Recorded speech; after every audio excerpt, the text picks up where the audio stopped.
Hi friends, मुठ्ठल Joshi. या व्हिडिओमध्ये आपण मुंबई उच्च न्यायालयामधील शिपाई व लिपिक या दोन पदांसाठी विज्ञानावर आधारित PYQ 50 पाहणार आहोत. आणि हे सगळे प्रश्न जीवाणूजन्य रोग याच्यावर आधारित आहेत आणि वेगवेगळ्या परीक्षांना विचारलेले प्रश्न येथे मी सगळे प्रश्न कलेक्ट करून एकाच व्हिडिओमध्ये तुम्हाला या प्रश्नांची माहिती देत आहे. आणि यातले काही प्रश्न तुम्हाला परीक्षेमध्ये जशास तसे येऊ पण शकतात, कारण मुंबई उच्च न्यायालयानं खास करून शिपाई परीक्षेमध्ये काही वर्षांमध्ये 30 पैकी 4-5 प्रश्न हे फक्त म्हणजे रोगांचे प्रकार याच्यावर विचारलेले आहेत. म्हणूनच मी ही सिरीज सुरू केलेली आहे. काल मी विषाणूजन्य रोगांचे प्रश्न टाकले होते. आज आपण जीवाणूजन्य रोगांवरचा व्हिडिओ पाहणार आहोत. उद्याच्याला आदिजीव, कवक असे जे रोग आहेत त्यांची माहिती आपण पाहणार आहोत. त्याच्यानंतर जीवनसत्वाची माहिती सुद्धा आपल्याला पाहायची आहे. तर अतिशय महत्त्वाचे असे प्रश्न आहेत. व्हिडिओ शेवटपर्यंत पहा. या व्हिडिओला सर्वांनी लाईक करा, शेअर करा आणि विठ्ठल जोशी जे आपले यूट्यूब चॅनल आहे ते सबस्क्राईब करा. तसंच विठ्ठल जोशी टेलिग्राम चॅनल सुद्धा जॉईन करा. आणि या व्हिडिओला कमीत कमी 500 लाईक आले पाहिजे बरं का.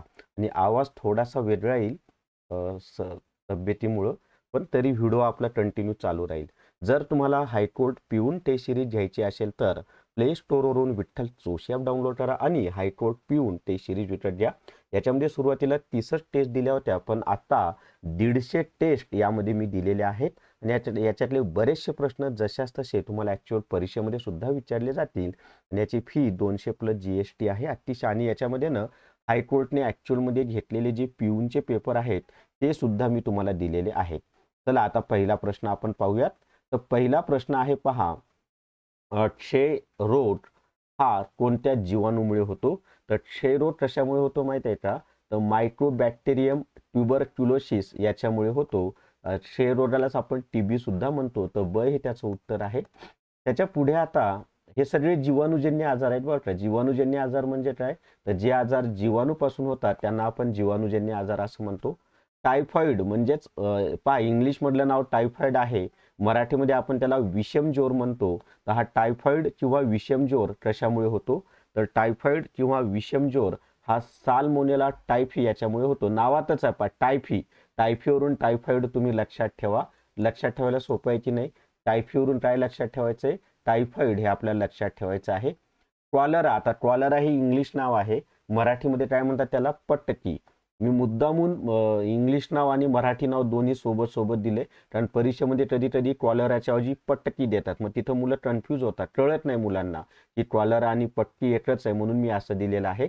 तर कॉलरा किंवा पटकी या रोगाचा प्रसार कशाद्वारे होतो? तर कॉलरा किंवा पटकी हा जो रोग आहे ना, त्याचा प्रसार दूषित अन्न व पाणी याच्यामुळे होत असतो. दूषित अन्न आणि पाण्यामुळे होणारा तो आजार आहे.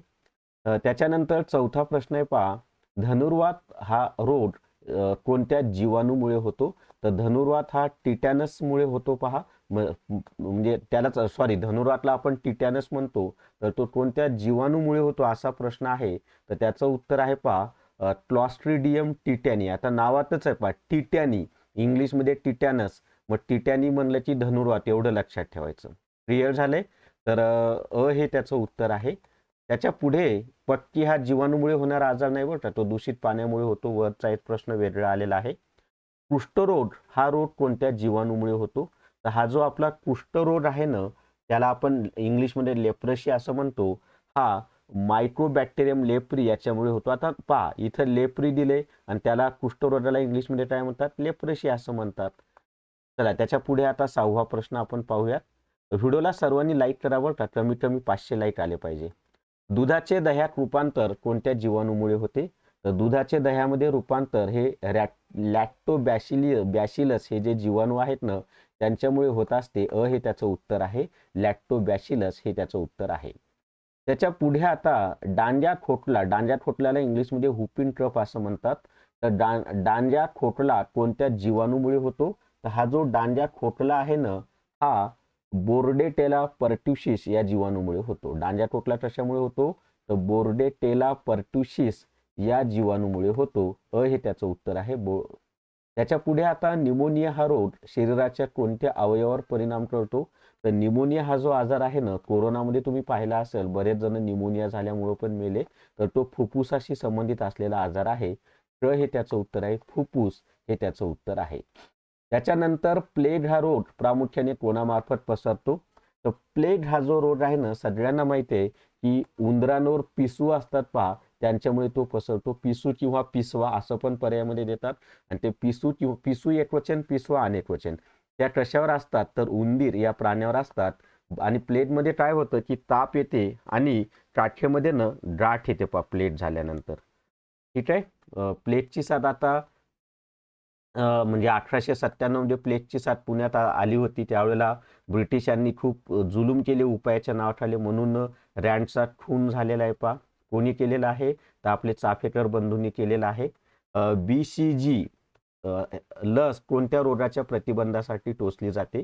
तर BCG ही जी लस आहे ना, ही क्षय रोग हा जो आहे ना याच्या प्रतिबंधासाठी टोचली जाते. क हे त्याचं उत्तर आहे, क्षय रोग. अजूनही आपल्याला प्रश्न पाहिजेत मित्रांनो, पण जर तुम्हाला हायकोर्ट क्लर्क टेस्ट सिरीज घ्यायची असेल तर प्ले स्टोअरवरून विठ्ठल जोशी ॲप डाउनलोड करा आणि हायकोर्ट क्लर्क टेस्ट सिरीज विकत घ्या. याच्यामध्ये 90 प्रश्नांच्या 10 फुल टेस्ट दिलेल्या आहेत आणि मी स्वतः काढलेले प्रश्न म्हणजे जे पेपर आहेत ते 350 प्लस आहेत. सुरुवातीला 200 प्लस होते, पण आता 350 प्लस झालेत ते. आणि हायकोर्टनं ॲक्च्युअलमध्ये क्लर्कचे घेतलेले जे पेपर आहेत ते सुद्धा मी यामध्ये दिलेले आहेत. आणि फी फक्त 200 प्लस GST आहे. आपल्या विठ्ठल जोशी ॲपमध्ये हा कोर्स उपलब्ध आहे. तर त्याच्या पुढे आता 18 नंबरचा प्रश्न आपण पाहणार आहोत. आणि प्रश्न आहे पहा, विब्रिओ ट्रॉलरी या जीवाणूचा, काय म्हणत आहे मी, विब्रिओ ट्रॉलरी या जीवाणूचा आकार कसा असतो? तर विब्रिओ ट्रॉलरी या जीवाणूचा आकार न स्वल्पविरामासारखा असतो पहा. म्हणजे हे असा असतो, स्वल्पविराम देतो की नाही आपण, ट्रॉमा शेप्ड असं त्याला इंग्लिशमध्ये म्हणतात. त्याच्यानंतर आता घटसर्प, ज्याला आपण डिप्टेरिया असं म्हणतो पहा. घटसर्प म्हणजे काय? डिप्टेरिया या रोगाचा प्रादुर्भाव शरीरात कोठे होतो? तर हा जो घटसर्प आहे ना त्याचा प्रादुर्भाव हा घशाला होत असतो पहा. क हे त्याचं उत्तर आहे. घशाला त्याचा प्रादुर्भाव होतो आणि खास करून लहान मुलांमध्ये आढळणारा हा आजार आहे. ते पण माहिती असू द्या, एका परीक्षेला तसंही विचारलं होतं. तर ती म्हणजे हा जो घटसर्प आहे प्रामुख्याने कोणाला होतो असा प्रश्न होता. टायफॉइड तपासण्यासाठी कोणती चाचणी केली जाते? तर टायफॉइड तपासायचा असेल तर कोणती चाचणी केली जाते? तर त्यासाठी न विडाल चाचणी केली जाते पहा. कोणती? विडाल चाचणी टायफॉइड तपासण्यासाठी केली जाते. हा प्रश्न खूप परीक्षांना रिपीट झालाय बरं का. त्याच्या पुढे आता वनस्पतींमध्ये नायट्रोजन स्थिरीकरण करताना स्थिरीकरण करण्यासाठी कोणते जीवाणू महत्त्वाचे काम करतात? तर वनस्पतींमध्ये नायट्रोजन स्थिरीकरण करण्यासाठी कोणते जीवाणू काम करत असतात माहिती आहे? तर त्याचं उत्तर आहे रायझोबियम. कोणते जीवाणू काम करत असतात? रायझोबियम हे जीवाणू त्या ठिकाणी काम करत असतात. आता सिफिलिस हा कोणत्या प्रकारचा रोग आहे? तर हा जो सिफिलिस आहे ना, सिफिलिस जो आहे हा कोणत्या प्रकारचा रोग आहे माहिती आहे का? तर संसर्गजन्य लैंगिक रोग आहे. म्हणजे कोणता रोग आहे? लैंगिक रोग आहे, परंतु संसर्गजन्य सुद्धा आहे तो. तर सिफिलिस हा लैंगिक रोग आहे आणि संसर्गजन्य हे पण लक्षात ठेवा. संसर्गजन्य रोग म्हणजे काय? तर जे आजार विषाणू, जीवाणू, आदिजीव, कवच यापैकी कशाची तरी लागण झाल्यामुळे होतात त्याला संसर्गजन्य आजार असं म्हणतात. आणि जे आजार शरीरातील अवयवामध्ये बिघाड झाल्यामुळे होतात त्यांना असंसर्गजन्य आजार असं म्हटलं जातं. अन्नातून विषबाधा म्हणजे फूड पॉयझनिंग होण्यास कोणता जीवाणू कारणीभूत असतो?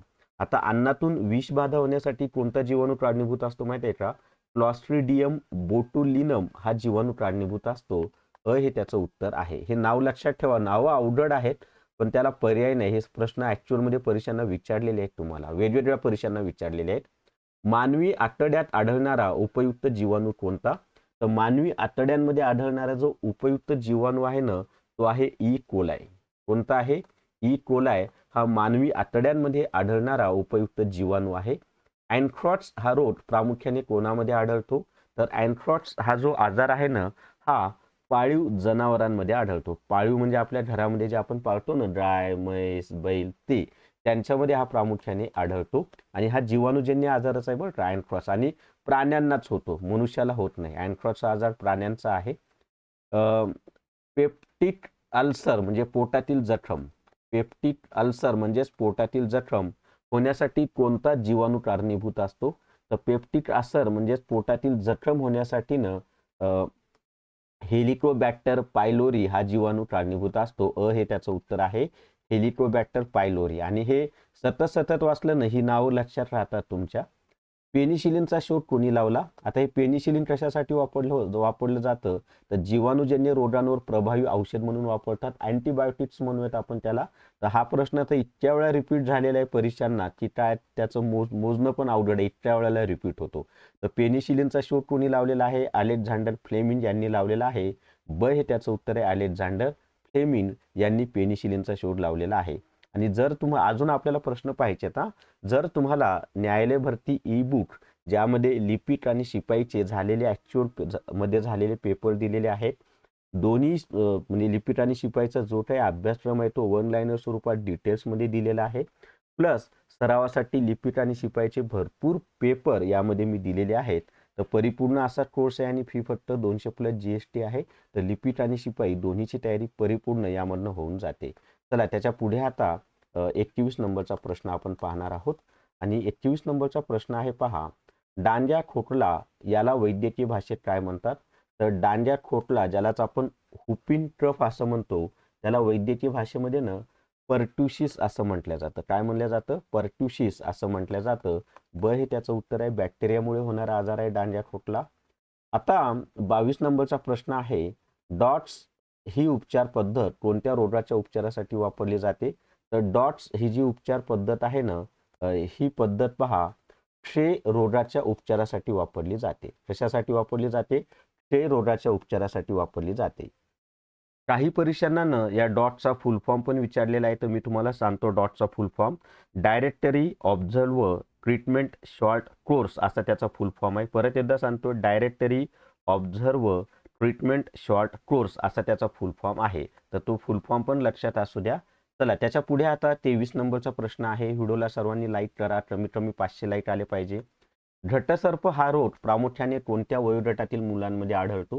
मी तुम्हाला वरच सांगितले लहान मुलांना होतो, तर तो 2 ते 5 वर्षे वयोगटातील मुलांमध्ये आढळतो. घशाचा आजार आहे, तर त्याला इंग्लिशमध्ये डिप्टेरिया म्हणतो आपण. तर घटसर्प हा आजार प्रामुख्याने 2 ते 5 वर्षे वयोगटातील मुलांमध्ये आढळतो. महारोग हा रोग कोणत्या जीवाणूमुळे होतो? महारोगलाच आपण लेप्रसी असं म्हणतो. तर तो मायक्रोबॅक्टेरियम लेप्री या जीवाणूमुळे होतो. हे त्याचं उत्तर आहे. मायक्रोबॅक्टेरियम लेप्री या जीवाणूमुळे महारोग होतो. त्याच्या पुढचा प्रश्न आहे आता, खालीलपैकी कोणता रोग लैंगिक संबंधातून पसरणारा जीवाणूजन्य रोग आहे? म्हणजे लैंगिक संबंधातून पसरतो परंतु जीवाणूजन्य आहे. तर सिफिलिस हा रोग असा आहे की तो संसर्गजन्य आहे, लैंगिक रोग आहे आणि तो जीवाणूमुळे होतो. त्याच्या पुढे दुधामुळे होणारा जीवाणूजन्य रोग, दुधामुळे कोणता जीवाणूजन्य रोग होऊ शकतो असा प्रश्न आहे. काय म्हटलेला आहे? दुधामुळे कोणता जीवाणूजन्य रोग होऊ शकतो? तर याचं उत्तर आहे पहा की कॉलरा, क्षयरोग, टायफॉइड हे दूषित दुधामुळे प्रसार होऊ शकतो. म्हणजे साधं दूध पिलं तर काही होत नाही बरं का.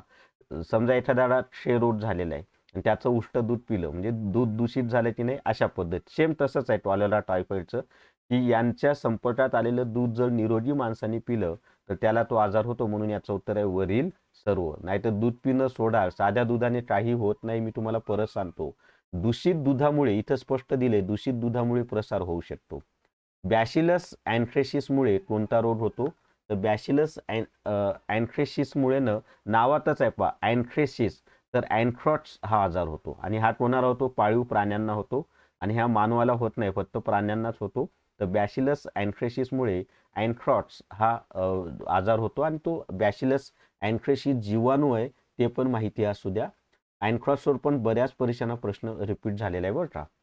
टॅब लस कोणत्या रोगावर प्रतिबंधक म्हणून दिली जाते? तर टॅब नावाची जी लस आहे ना ती टायफॉइड हा जो आजार आहे टायफॉइड या रोगावर प्रतिबंधक म्हणून दिली जाते. हे त्याचं उत्तर आहे टायफॉइड. दूषित जखमेतून शरीरात कोणता रोग पसरण्याची भीती असते? तर दूषित जखमेमधून शरीरामध्ये धनुर्वात म्हणजे दिलेल्या पर्यायानुसार धनुर्वात, आपल्याला पत्रा वगैरे लागला तर जखम होते की नाही? मग पत्राला गंजलेला पत्रा असेल तर खास करून धनुर्वात होण्याची शक्यता जास्त असते त्या जखमी माध्यमातून. मग आपण धनुर्वाताचं म्हणजे TTचं इंजेक्शन घेतो. गोनोरिया हा रोग कशामुळे होतो? तो गोनोरिया हा लैंगिक आजार आहे बरं का, ते पण माहिती असू द्या. गोनोरिया हा कोणता आजार आहे? लैंगिक आजार आहे आणि तो जीवाणूमुळे होतो. गोनोरिया हा लैंगिक आजार आहे आणि तो कशामुळे होतो? जीवाणूमुळे होतो, हे लक्षात असू द्या.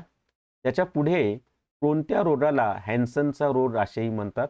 आता दिलेल्या पर्यायानुसार महारोग किंवा कुष्ठरोग यालाच हॅन्सनचा आजार सुद्धा म्हटलं जातं. परत एकदा सांगतो, महारोग किंवा कुष्ठरोग यालाच काय म्हणलं जातं? हॅन्सनचा रोग असंही म्हटलं जातं. हॅन्सन हे एका वैज्ञानिकाचं नाव आहे बरं का. डीपीटी ही लस कोणत्या 3 रोगांच्या प्रतिबंधासाठी दिली जाते?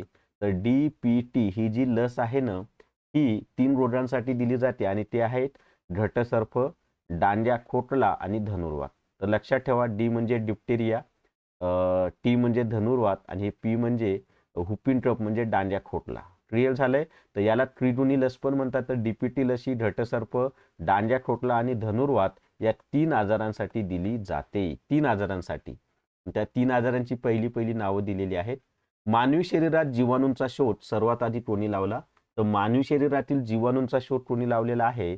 तर तो आहे अँटोनी व्हान लियुवेनहॉक यांनी लावलेला आहे. ब हे त्याचं उत्तर आहे. चला, त्याच्यानंतर आता 34 नंबरचा प्रश्न. व्हिडिओला लाईक करा सर्वांनी, कमीत कमी 500 लाईक आले पाहिजे. टायफॉइडच्या रुग्णाला कोणता आहार देणे टाळावे? तर टायफॉइड झालेला जो रुग्ण असेल ना, तर त्याला मसालेदार आणि तळलेले पदार्थ देण्यास टाळावे. हे फक्त टायफॉइडसाठीच नाही, तर कोणताही आजार झाला तर मसालेदार पदार्थ आणि तळलेले पदार्थ देणं टाळावंच. हानिकारक असतात ते आणि आपण पण जास्त खाल्ले, निरोगी माणसांनी पण हे पदार्थ जास्त खाऊ नये. टायफॉइडचा ताप किती दिवस असू शकतो? तर टायफॉइडचा जो ताप आहे ना, तो साधारणपणे 7 ते 21 दिवस असू शकतो. ब हे त्याचं उत्तर आहे. किती दिवस असू शकतो? 7 ते 21 दिवस असू शकतो. ORS द्रावण कोणत्या रोगाच्या उपचारात महत्त्वाचे असते? तर ORS हे जे द्रावण आहे ना, ते कॉलरा किंवा अतिसार या रोगाच्या उपचारात महत्त्वाचे असते. ORS द्रावण कशासाठी महत्त्वाचं आहे? कॉलरा किंवा अतिसार यासाठी महत्त्वाचं आहे. चला, त्याच्या पुढे आता 37 नंबरचा प्रश्न आहे पहा. हा प्रश्न पाहायच्या आधी ना तुम्हाला ORSचा फुल फॉर्म पण माहिती असणं आवश्यक आहे. आणि काही परीक्षांना आलेला प्रश्न आहे, ORSचा फुल फॉर्म सांगा. ORS म्हणजे काय? ओरल रिहायड्रेशन सोल्युशन असा त्याचा फुल फॉर्म होतो. चला, त्याच्या पुढे कुष्ठरोगावर म्हणजे लेप्रसी उपचार करण्यासाठी कोणती पद्धत वापरली जाते? तर कुष्ठरोगावर किंवा महारोगावर उपचार करण्यासाठी MDT ही पद्धत वापरली जाते. कोणती पद्धत वापरली जाते? MDT ही पद्धत वापरली जाते. MDTचा फुल फॉर्म काय माहित आहे का? तर MDT म्हणजेच मल्टी ड्रग थेरपी. MDTचा फुल फॉर्म काय आहे? मल्टी ड्रग थेरपी असा त्याचा फुल फॉर्म आहे. खाली दिलेला आहे पहा. त्याच्या पुढे आता अतिसार कोणत्या जीवाणूमुळे होऊ शकतो? अतिसार म्हणजे डायरिया. तर हा जो अतिसार आहे ना, हा ई कोलाई या जीवाणूमुळे होऊ शकतो. हे त्याचं उत्तर आहे, ई कोलाई. आणि ई कोलाई हा आजार आपलं हे जीवाणू मानवाच्या आतड्यामध्ये असतात. जीवाणूनाशक औषधांना काय म्हणतात? तर जे जीवाणूनाशक औषधं असतात ना, त्यालाच आपण अँटीबायोटिक्स, इंग्लिशमध्ये अँटीबायोटिक्स म्हणतो आणि मराठीमध्ये प्रतिजैविके असं म्हणतो. क्लिअर झालंय? मराठीमध्ये प्रतिजैविके आणि इंग्लिशमध्ये त्यांना अँटीबायोटिक्स असं म्हटलं जातं. त्याच्या पुढे डॉक्टर आपल्याला अँटीबायोटिक्स देतात पहा, ते जीवाणूविरोधीच औषधं असतात जीवाणू मारण्यासाठी. खालीलपैकी कोणता रोग असंसर्गजन्य आहे किंवा पर्यायातून जीवाणूजन्य नसलेला आजार ओळखा? त्याच्यामध्ये मधुमेह हा आजार असंसर्गजन्य आहे आणि तो जीवाणूमुळे होत नाही.